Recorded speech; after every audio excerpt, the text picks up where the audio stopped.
My name is Chloe.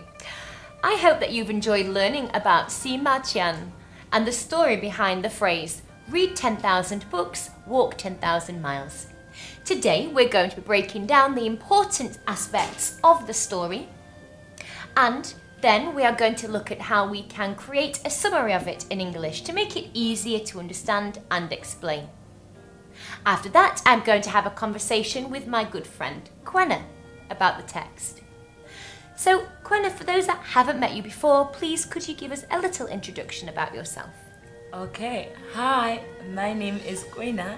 I am originally from South Africa and I have been in China for 1 year, 3 months. Fantastic, thank you. So, the text begins with a description of Sima Qian. It gives 3 important details about him. It states that he was a historian, the time period in which he lived, and most important, his work. So, in our summary, we should try to synthesize all of this information into one short description.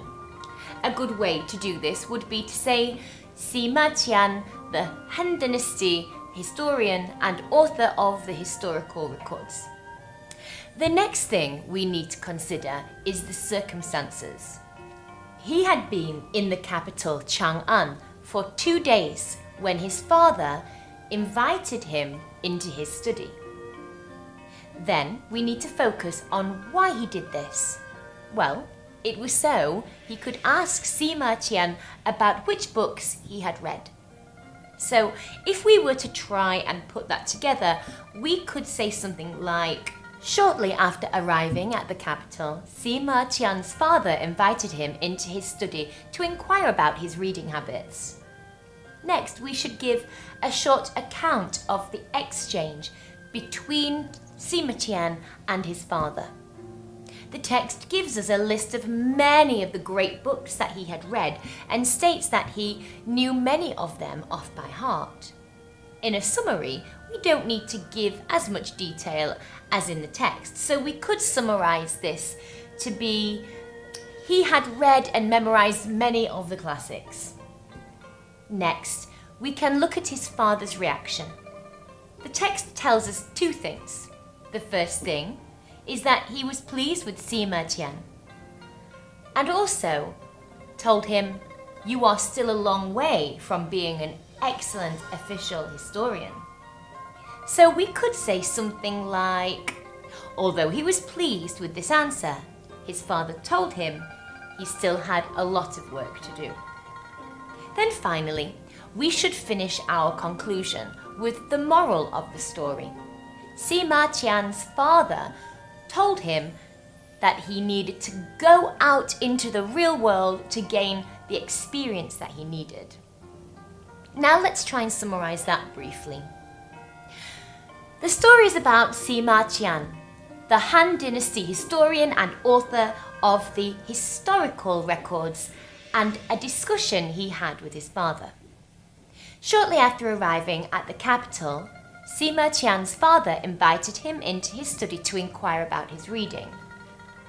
Sima Qian informed him that he had read and memorized many of the classics, and although pleased with this answer, his father told him that he still had a lot of work to do. When Sima Qian asked him why he would say this, his father responded that he needed to go out into the real world to gain the experience he needed. This is what we mean by reading 10,000 books and walking 10,000 miles. So, Quenna, what did you think of the story? I thought that it demonstrated a very good point. It is easy to be bogged down in thinking that knowledge is something that can only be acquired from classrooms and textbooks. As important as those things are, there is a whole world outside that we can learn from. There is an expression in English, every day is a school day. And we use it when we learn something outside of a classroom in our daily lives. Yes, I use that often. Can you give us some examples of other places where we could learn new things? Well, obviously there are places like museums or galleries. But just by talking to new people, we can learn a lot about life and other people's experiences. Yes. Many people are very busy nowadays and often don't have time or opportunity to go out and explore as much as they would like. What advice would you give to them? With the internet, we have the ability to walk 10,000 miles from the comfort of our own homes. The internet contains a wealth of knowledge from all across the globe. Online videos, forums, and resources can really help to consolidate what you learn in a classroom. Yes, those are some great suggestions. Thank you. Do you have any questions about the text? I have a question about the title. Why do they use the number 10,000? Is there something significant about that number? Well, that's a good question. In Chinese culture, 10,000 doesn't always refer to a specific amount. It can often refer to just a very large number. Think of how we use thousands of or millions of in English. Although obviously in mathematics, it would refer to a specific number.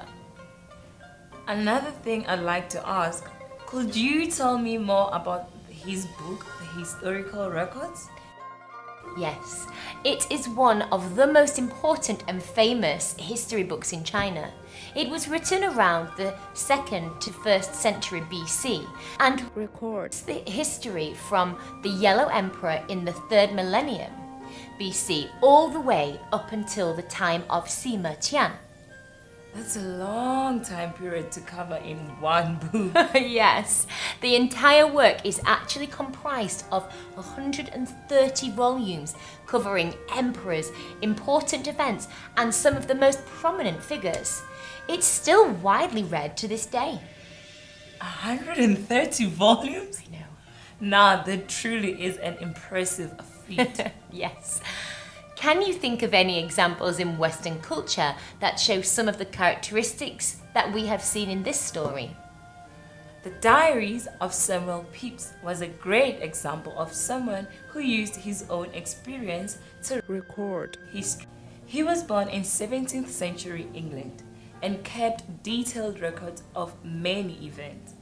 His first-hand experience have given us a much deeper insight into things like the plague and the Great Fire of London. Yes. Can you expand on what you mean by that, please? Well, he gave some personal information that you might not expect a historian to include. Yet this really showed us that society was like at the time. For example, when the Great Fire was raging, one of the first things he did was to go outside and bury his cheese. His cheese? Why did he bury his cheese? Some types of long-lasting cheese were valuable at that time. They could sometimes even exchange like currency. That's amazing. Do you have any other examples for us? Well, someone else I did think of was Charles Darwin.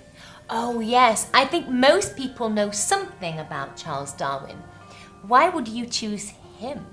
Well, first of all, like Sima Qian, he was a very well-read and learned man. He studied at Christ's College in Cambridge University. However, it was only when he began his travels that he was to truly realize the ideas that were to make him world famous. He was given a chance to sail to the HMS Beagle to South America. The HMS Beagle, what does HMS mean? The HMS Beagle was the name of a ship. This is how ships were named in Britain. The HMS stands for Her Majesty's Ship. In the United States, they use something similar. Before a ship's name, they use the letters USS. Which stands for United States Ship. Oh, I see. Darwin was working as a naturalist and made detailed notes about all the species he encountered. However, it was when he arrived at the Galapagos Islands, 500 miles west of South America, that he made his greatest discovery. There is a type of bird called a finch. And Darwin noticed that the finch was slightly different on each island that he visited. It seemed as though the birds had adapted to the environment of each island. This helped him to develop his theory of evolution.